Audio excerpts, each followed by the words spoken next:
예, 장관님 수고하십니다. 몇 가지 원론적인 거. 보고에는 시기에 따라 최초 보고, 중간 보고, 최종 보고 있다고 아마 군복이 입은 사람은 다 그렇게 이해하고 있을 겁니다. 그렇죠? 예, 그렇습니다.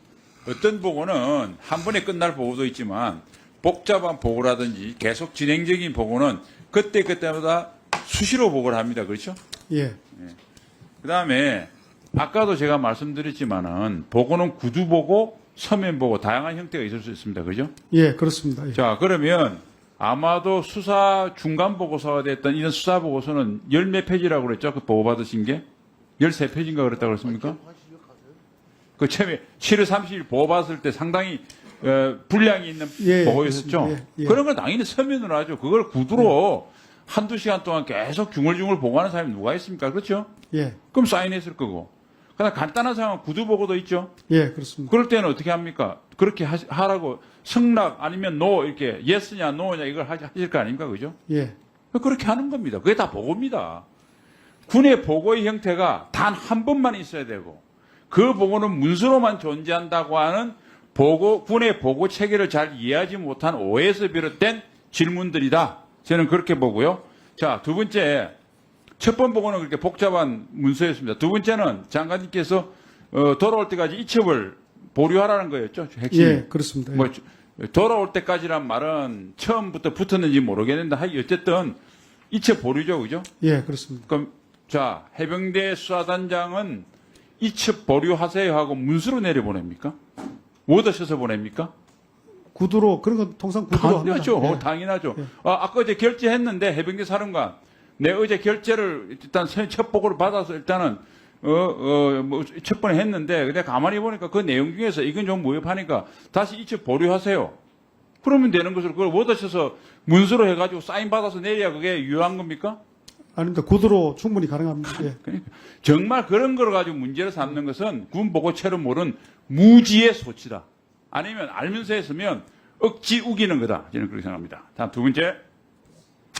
수사단장이 보고서를 한 게 해병대 사령관한테 보고한 거하고 장관님한테 보고한 거하고 8월 2일 날 경찰에 이첩할 때 넘기는 보고서가 다 버전이 각각이죠. 다 다른 걸로 제가 보고받았습니다. 오늘 그 조제소 결과를 보니까 장관님 보고했을 때보다 이첩 보류하라고 그러니까 그 이틀 동안 140페이지인가를 더 붙여서 경찰에 이첩했다고 하는데 그 추가된 140여 페이지에 대해서 해병대 사령관이나 장관님께서 이첩 전에 보고받으신 적이 있나요?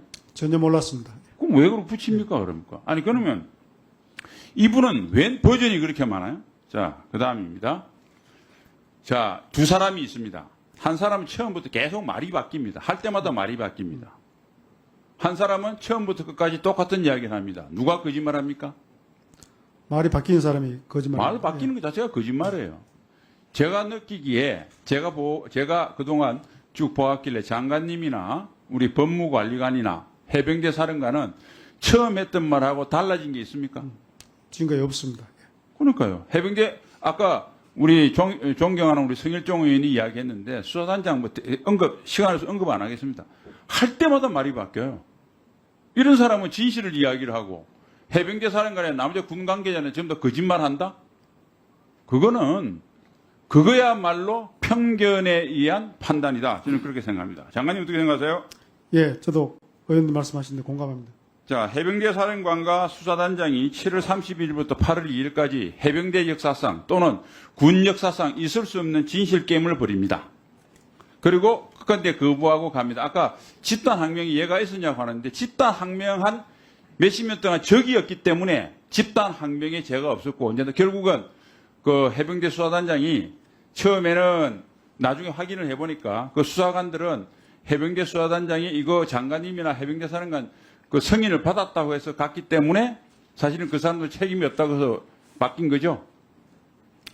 수사 기록으로 보기 때문에 제가 뭐 직접 답변 드리고 곤란합니다. 알겠습니다. 그렇게 예, 나중에 보셔도 될것 조사를 같습니다. 해보면 예, 수사단들이 그 사실을 알고 있느냐 안 하고 했느냐에서 나머지 두 사람의 항명죄가 이렇게 되는데 일단은 그 개인 항명으로 바뀐 거로 봐서 1차 수사기관에서는 그 사람들은 죄가 없다 이렇게 본 거 아닙니까? 예, 혐의가. 그렇게 보셔도 될 것 같습니다. 예. 좋습니다. 그 다음에 자, 이첩관에 이첩 권한은 자신만 있다.